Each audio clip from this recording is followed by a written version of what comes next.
The sound of boots echoed across the tarmac at Washington Dulles International Airport as federal agents surrounded a small group of men standing near an unmarked van. It was just past midnight.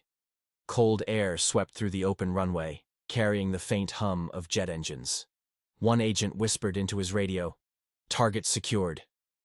Another opened the van door and pulled out 3 passports, all fake, all Pakistani, all carrying the same U.S. visa stamp.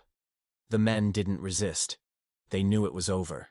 But for investigators, this wasn't just another smuggling bust. It was the first visible crack in a massive international network. A human smuggling empire stretching from the streets of Lahore to the borders of Texas. For years, whispers had circulated through federal channels about a shadowy ring moving people from South Asia into the United States through Latin America. Agents had heard rumors of secret safe houses in Brazil, corrupt officials in Ecuador, and forged documents created in Karachi's back alleys.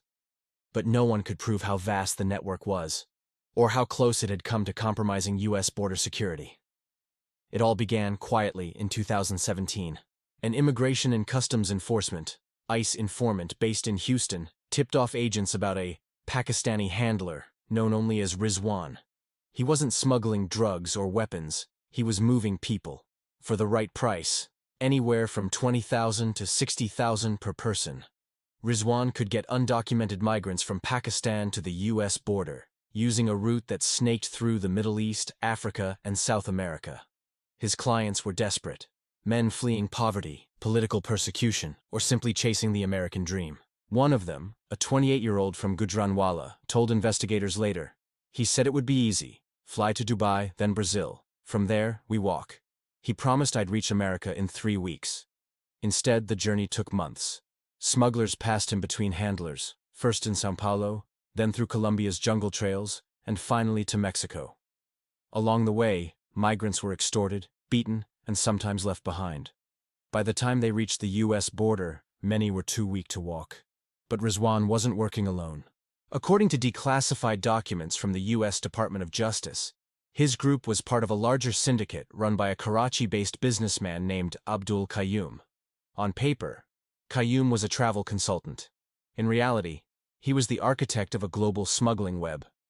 His company issued fake invitations, forged U.S. visa appointments, and even fabricated student enrollment letters from American universities. The operation was so sophisticated that some victims didn't realize they were being smuggled illegally, until it was too late. Inside a cramped U.S. Embassy office in Islamabad, a visa officer recalled noticing patterns.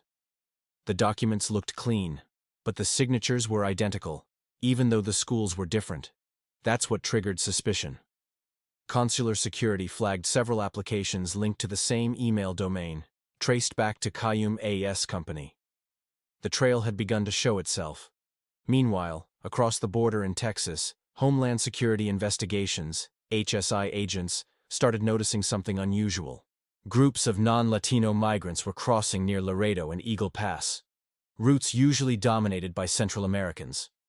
When questioned, several detainees admitted they had come from Pakistan, India, or Afghanistan. Some carried small slips of paper with Pakistani phone numbers scrawled in pencil. One name appeared repeatedly: Qayyum Travel.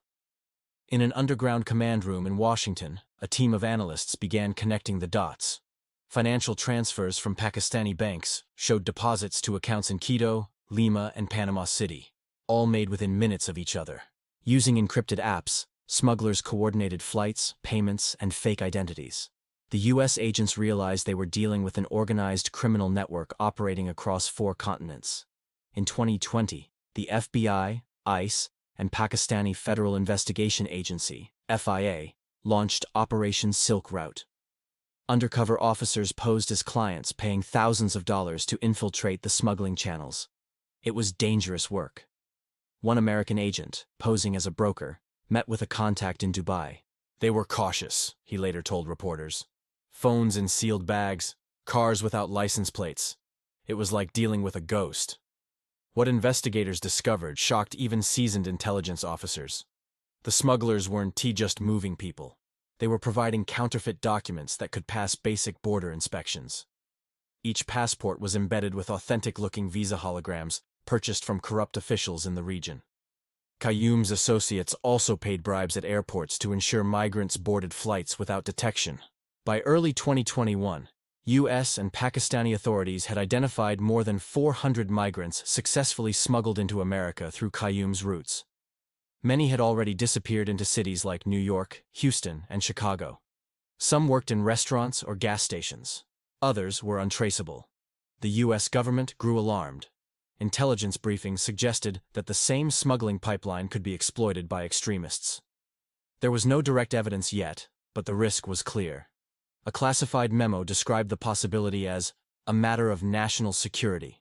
In Islamabad, FIA agents raided Qayyum's offices in Clifton.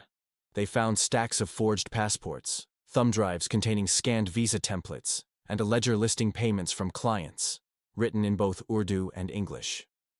Qayyum himself was gone. He had fled days before, tipped off by a corrupt officer. The arrest that finally broke the case came months later, thousands of miles away. In Quito, Ecuador, local police, working off a U.S. intelligence lead, detained a man named Faisal Khan, one of Qayyum's lieutenants. Khan controlled the South American leg of the network, arranging travel documents and bribes at border crossings. In exchange for leniency, he began to talk. What he revealed painted a chilling picture of greed and exploitation. According to Khan, migrants were treated as cargo.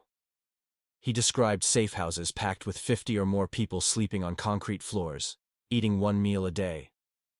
"We told them it's temporary," he said. But some stayed for months. If they couldn't pay, we sold their phones, their passports, even their clothes.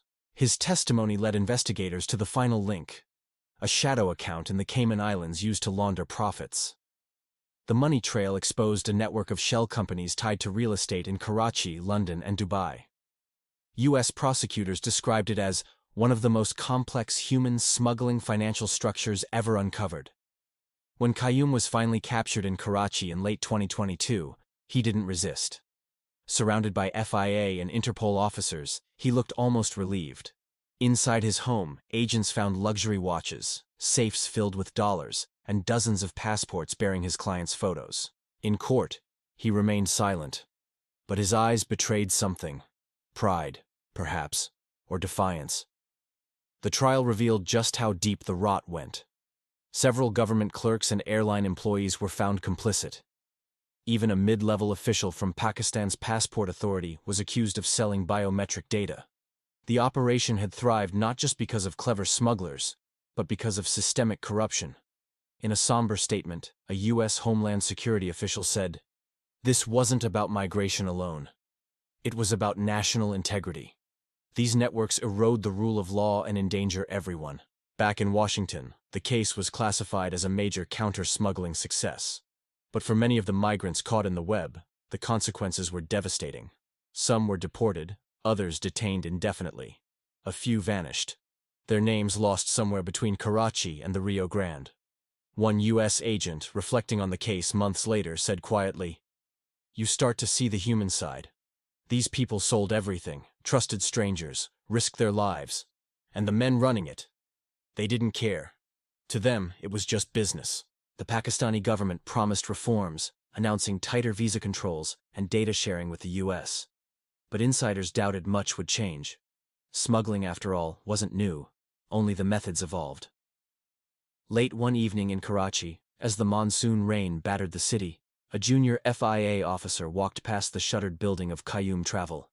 Its sign was half torn, the paint peeling. He paused and looked up. "For everyone we shut down," he muttered, "two more will rise."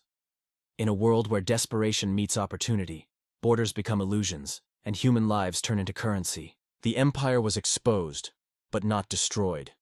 Somewhere out there, another flight was landing, another deal was being made, another dream was being sold. And in the quiet offices of Washington, analysts still watch the data flow, tracing messages through encrypted channels, hoping to catch the next ghost in the machine.